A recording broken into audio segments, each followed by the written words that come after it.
Welcome to the Bullish Drive podcast, where we explore the realms of faith, mental performance, and personal testimonies through conversations with high-level performers. Join us as we extract valuable insights from their experiences to supercharge your pursuit of peak performance. This is the Bullish Drive podcast. What's up, fam? Welcome to the Bullish Drive podcast. I'm your host, James Driessen, your mental performance coach, and today we're diving deep into the fascinating world of Muay Thai. It's not just about kicks and punches, it's a way of life with a mindset that goes beyond the ring. And today, we are joined with an international fighter to give us a glimpse into the life of this combat sport. Now, Muay Thai, known as the art of 8 limbs, isn't just a sport. It's a philosophy deeply rooted in discipline, resilience, and mental fortitude.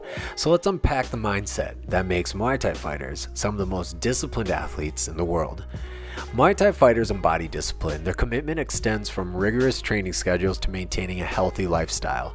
It's about consistency, pushing through the toughest moments in training and staying prepared for whatever challenges come their way. Resilience is at the core of a Muay Thai fighter's mindset. They face grueling training sessions, physical injuries, and setbacks. Every defeat is seen as an opportunity to learn and grow.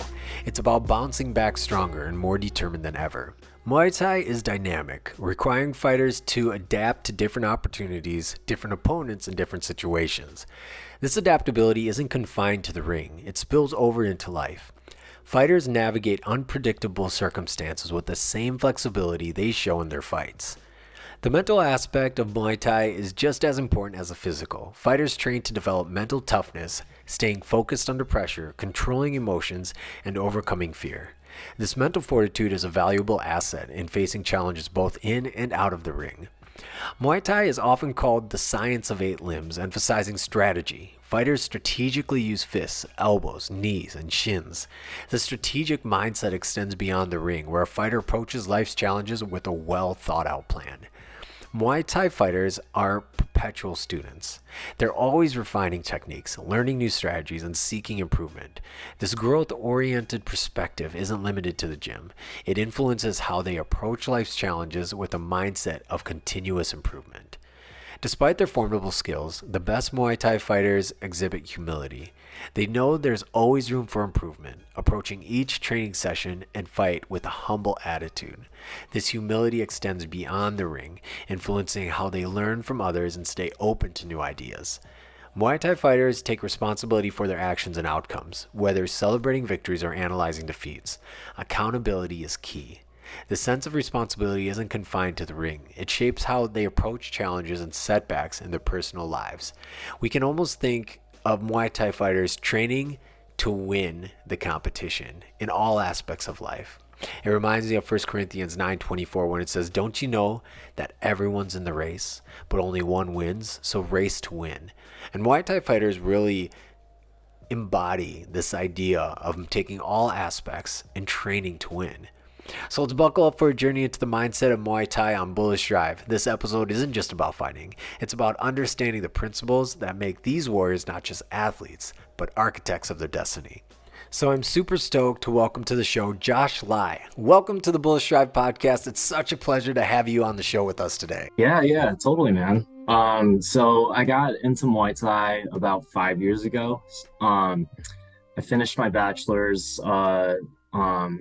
that I was working on in psychology, and then I was aspiring to go to grad school, specialize in some form of therapy, and then to make it a short story, I basically stepped into a Muay Thai gym, fell in love with the sport, got really excited about it. I trained vigorously. I had my first fight, and I took some trips to Thailand. Just like James mentions, I've had about up to 20 fights now. I've had some other martial arts influences kind of involved that influenced my style. Last I went to Bangkok and Phuket a few months ago. I was able to win my last fight by knockout and perform well and feel good in my fight. So, yeah. Yeah, that's awesome, man. How did you decide? Like this is so you got kids that are like, I'm gonna play basketball or I'm gonna golf, and then you got, other people are like, I'm gonna fight people. Like how did you come to that decision? Like what motivated you into that? It was a very intuitive thing that I kind of went with. I was a kid who definitely like grew up watching a ton of martial arts movies and was just super into like looking at different styles and stuff. Mm. Love the aesthetics and different technical styles of combat. Um, and when I was able to see like a large like diverse body of like different kinds of people involved in the sport, I went and watched a big national tournament. People were flying in from East Coast, West Coast, Dang. Canada, and I just got to see gals, guys, even kids, really just landing shots on each other in the ring. Unreal hype. I went to the bathrooms and there were just people like throwing up Oh out of my gosh. anxiety. It was insane. It was a beautiful blend to me of seeing people like passionate and respectful and at the same time authentic, which for in my experience was kind of hard to find that right balance for myself in a sport. Hmm. So uh, I kind of just went with the flow. I felt like I had the right talent for it, and um, when I threw it myself in, okay, so I had my first fight. My coach saw that I was dedicated enough for his standards, and I went in my first fight, national tournament, guy against a guy who already had like 4 fights, was training for 5 years. Hmm. Um, I didn't do a large weight cut for it. He was pretty big, and I just remember it was a shock. Like Hmm. it's really hard to explain until you've like just gone through it yourself. Hmm. But a bunch of adrenaline came up. I didn't know how to process anything that was coming up as I was in the warm up Hmm. room. One of my coaches was just like massaging my neck as I was like walking out, and I was just like looking at the ground. And yeah, and I got in the ring.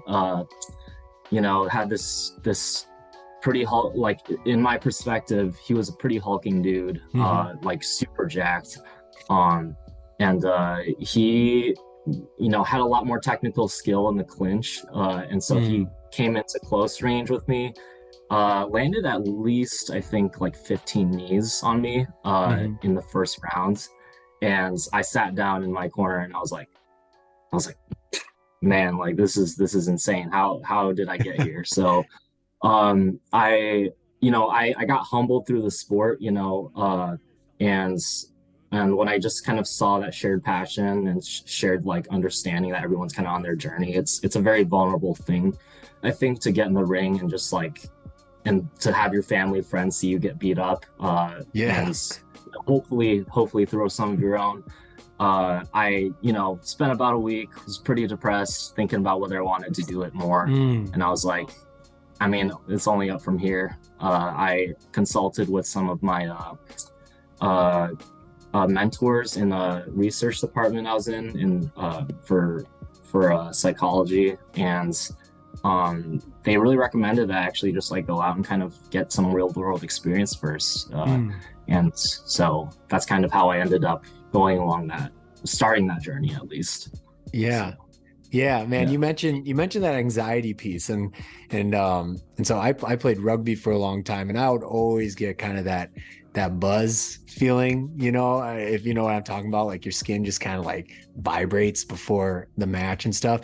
The difference is though, like in a rugby match, you're not intentionally trying to like hurt the other people, where I feel like in your sport, that is kind of the goal, right? Like you want to knock somebody out, you know.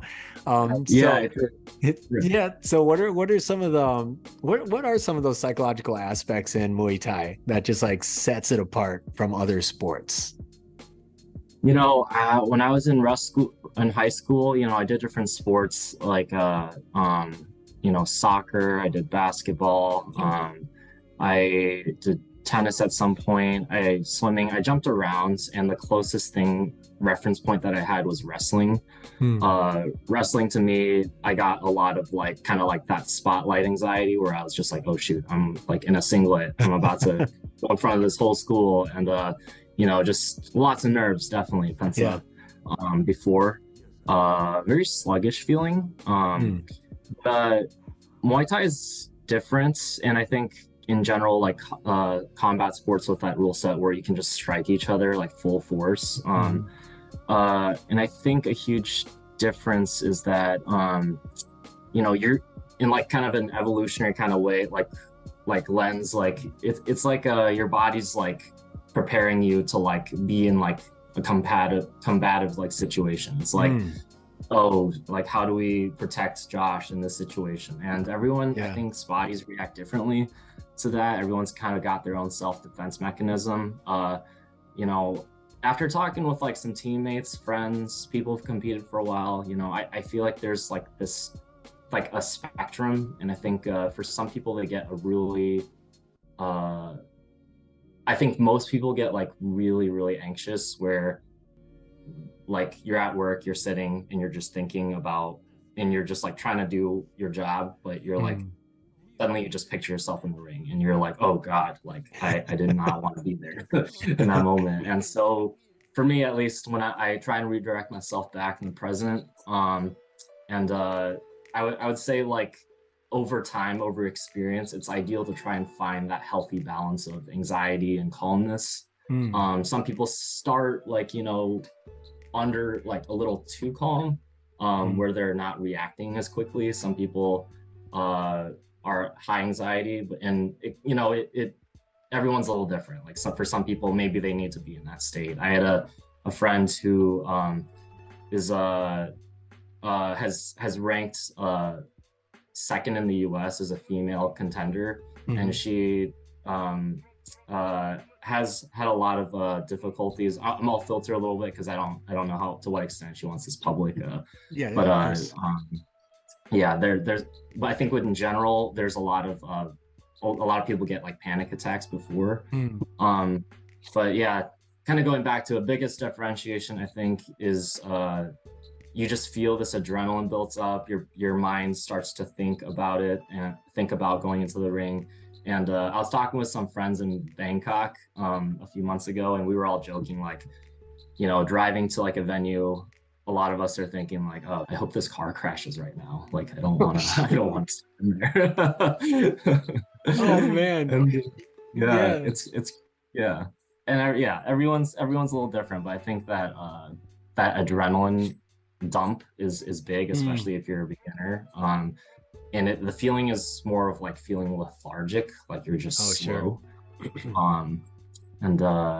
And then, at least for me, I think I've gradually, like through my own progression, like developed more calmness. So my last fight in Bangkok, or in Phuket, I walked into the venue and I was just like I don't know, I was like lethargic, like I was almost like I was floating on clouds, but I was like and nervous at the same time, but like enough to like just stay like stuck in that equilibrium. So a lot of different tidbits, but man, I can't imagine the level of anxiety that I think with what I've learned in combat sports is like you really only can rely on yourself, right? Like we're in team sports, like if you get tired, you can like, hey, sub me out, coach, or like if you miss a tackle, like, oh, one of my other teammates will get that tackle. But like in combat sports, if you miss, like that leaves you open for something, if you land a hit, like you need to follow that up, or else like you got to be on. So how does that change the aspect of mental preparation that you would need as an athlete, knowing that you're kind of the only one on your team?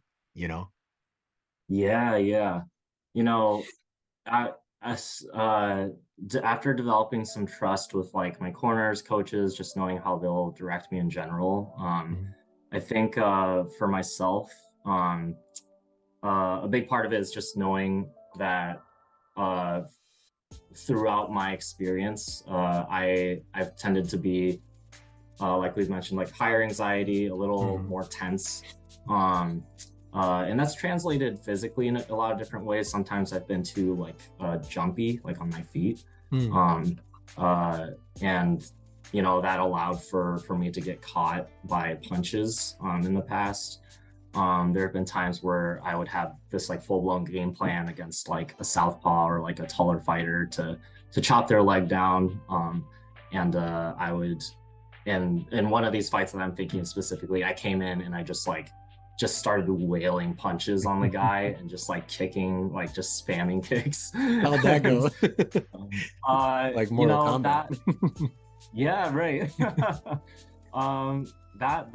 It went well overall. I mean, I stepped in the ring, ultimately did what I needed to do. That was my seventh fight, so I wasn't very, I tend to be kind of hard on myself, which is another layer. So I wasn't very happy with my performance. I technically got the win by outscoring against the guy. I was able to land some knees, some good punches on the guy, some good kicks that made him kind of like jolt back. But yeah, I think developing strategies tailored for yourself specifically is really key. For me, I focus a lot on having like a set routine weekly where I can balance out my other like interlaced personal things going on, relationships, meeting like my social needs, and getting the rest that I need as well, that I know my body can handle. Just finding that right balance. But I think along with that, especially the days before, I'll focus a lot on like deep breathing, but then like exhaling for longer than I inhale to sort of help my body kind of simmer down.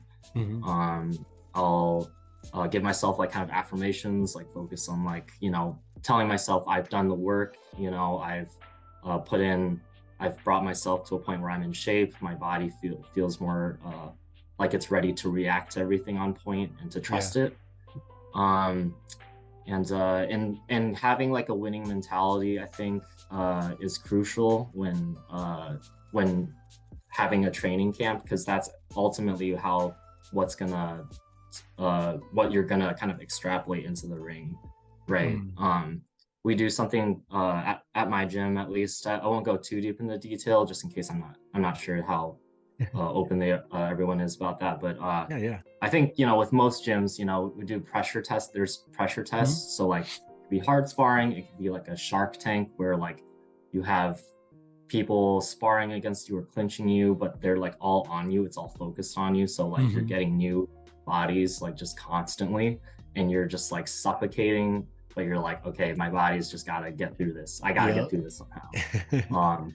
And so in those situations, it's like a good test to see like, okay, is my body like on point? Am I freaking out too much to where I'm spazzing out, or am I underreacting? Am I freezing up? I think just trying to be aware of all those things is it's just a lot of like factors to kind of put together in a fight camp. Yeah. Man, I love it. You touched on two things I wanna go a little bit deeper into, but the first one is just your weekly schedule, right? A lot of, you mentioned like you pretty consistent with what you do throughout the week.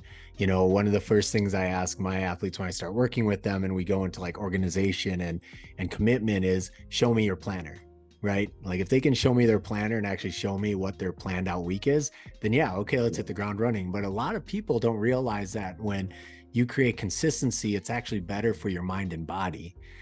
Because your body and your mind then can get used to it and has to use less energy to react to things, right? Because now they're in a consistent schedule. So can you go a little bit more into what your weekly consistent schedule looks like, that helps you frame your training and everything around that? Yeah, definitely. So I like to print off like an individualized schedule for what just works out the best for my month and like my work. Generally I'll try and squeeze in at least I think 4 to 5 like pad rounds. So in Muay Thai, like you have people like holding pads for you, and just having good salt, like at least like 4 to 6 like pad rounds within that number per week. I try and spar at least 2 to 3 times a week as well. You know, a month before, if not over, I'll try and spar hard once, at least once, so I can like see where my body's at, but not have it too close to where I'm at risk for injury. I'll set aside time. So like I'm in a relationship, and my partner and I, you know, I feel like when you fight, other feelings, other stressors kind of bubble up to the surface. So it's important to navigate. And so for me, just knowing that my partner and I's needs partially revolve around having good quality time together. So I have a blocked off day that also is my rest day too. Conditioning wise, I run every day, still on my rest day, but just a little bit shorter, generally at least 30 minutes of running. And then I think I do also 3 to 4 round times where I do bag classes as well. And usually with class, you know, it's structured, so I'm also shadow boxing. So yeah, I would say that's kind of the gist of what I do on a weekly basis. Yeah, and you keep that pretty consistent then? Yeah. Yeah. I allow some ebb and flow, you know, if anything comes up, you know, it's all a long-term learning process. Yeah, I think the key is to finding the right balance for you. And so far that's been right for me. Yeah.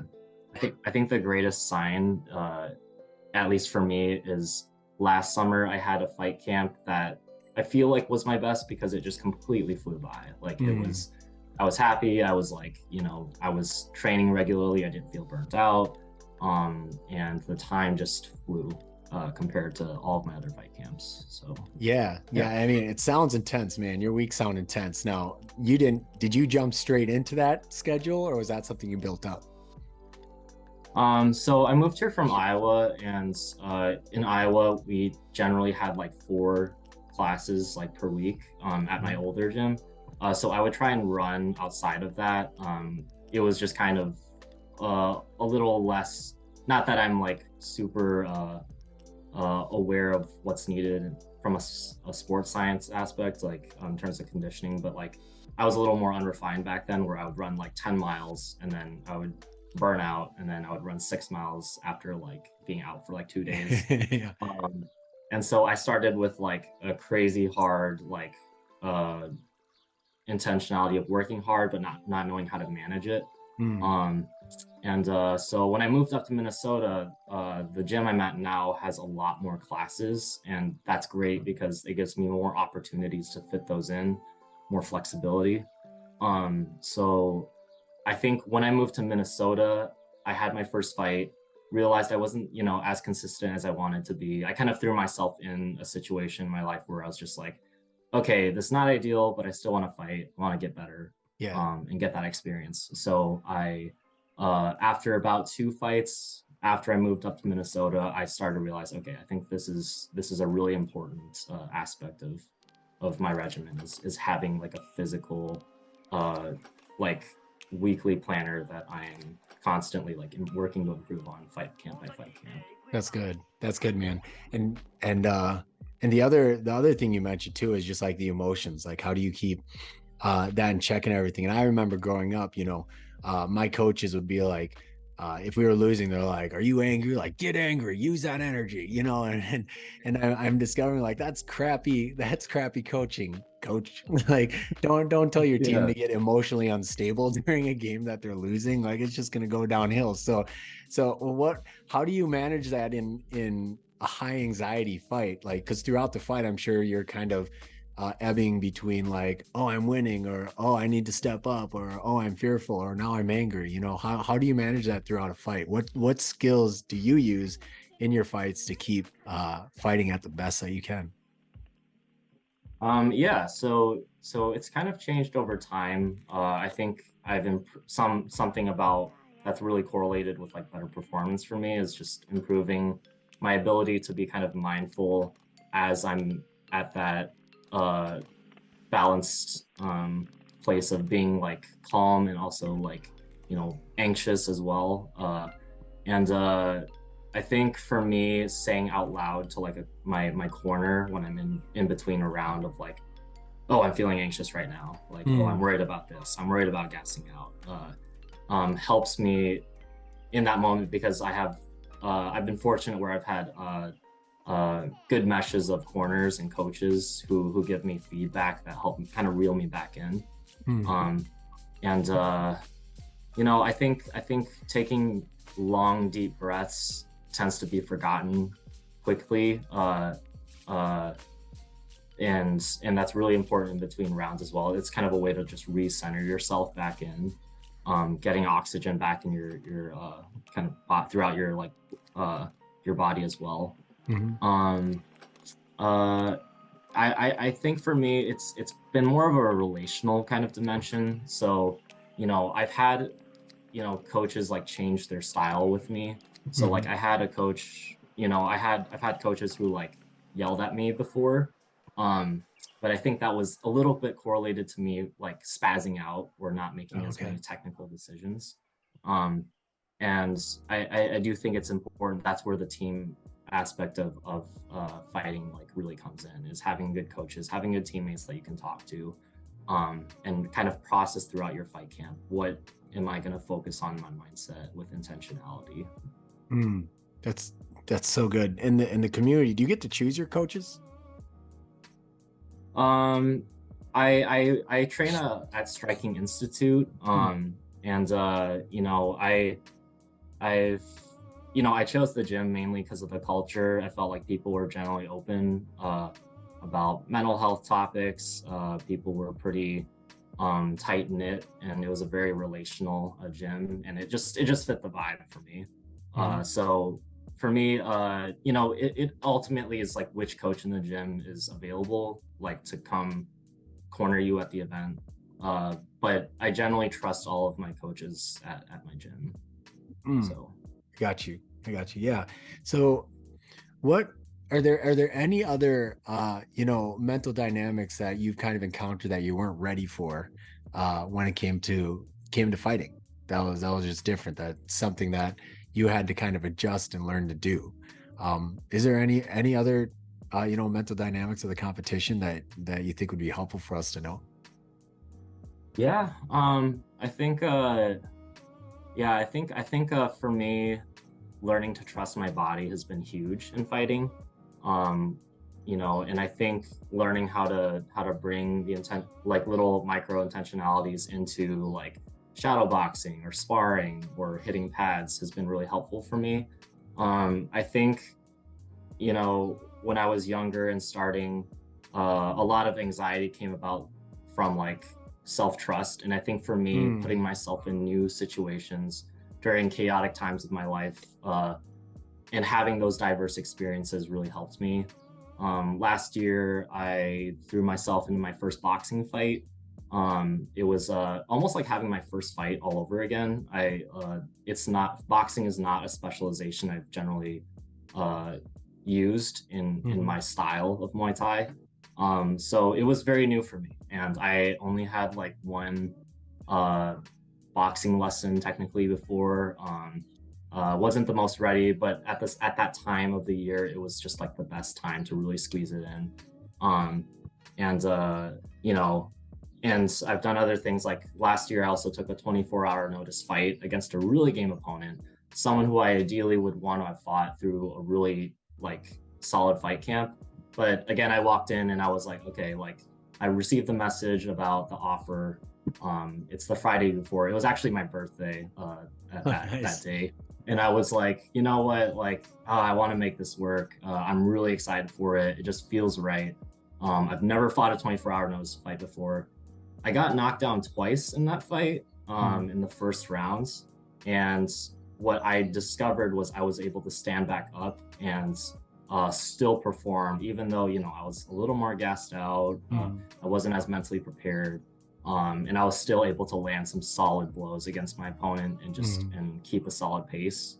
And I think developing some like callousness through those diverse experiences really helped me kind of evolve and gain that trust in myself to to spread myself out into new experiences too. Yeah, I love that. And you mentioned that you do self-affirmations. A lot of one of the self-affirmations that I teach a lot of my athletes is, trust your body, right? Like you've spent so much time training, trust that your body can show up. I mean, this is what you're training for. And that a lot of times that means you got to push emotions out of the ring or out of the court. Like the emotions don't belong there, right? It's time for your body to, perform, what it was trained to do. So I love that you said it. No matter what age you're at, I think it's really important to find like a setting that you feel like safe in. So finding the gym that's just the right mesh, you feel like you can trust the people that you're around is huge.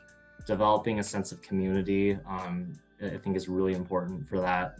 And I think just being honest with yourself, for me, I personally see a therapist, so I'm able to like unpack, process my experiences through someone who's trained in helping guide me through that is really helpful. And along sort of my journey, I think what's been helpful is to just stay true to why and real with myself on why I want to fight. And it gets kind of existential. Like I think for me, it's related to expressing my want to like hurt somebody, just beat the shit out of somebody in the ring. I think it's an appreciation for the technical aspect of how to do that. A lot of times I haven't had fun like fighting, and that's okay.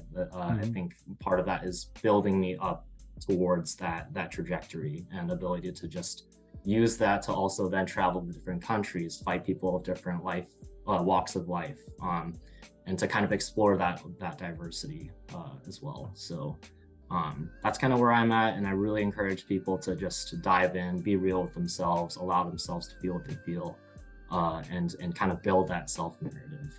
I love that, man. I love that. So where can people find you if they want to just check out some of your fights or check out the gym that you go to? Yeah. My gym is a Striking Institute. It's up in Little Canada, Minnesota, sort of like northeast of St. Paul. Trying to think. I'm on Facebook as well. Josh Lai, Lai is my last name. My Instagram handle is JLAI602. I think right now it's deactivated just so I can take a break off social media for a little bit. But yeah, I'll be back on at some point. I have a TikTok as well, which I'm sure people could find me through as well. So yeah, those are my main platforms. Thanks, Josh, for joining us today. Yeah, totally. Happy to offer my perspective. Thanks for having me, man. And if you are a competitor who's looking to round out their game by adding a specialized mental performance coach, you can check us out at www.bullishDrive.com. Thank you for joining us. We will see you next week. And always remember, it starts with you and your destiny is waiting. Peace.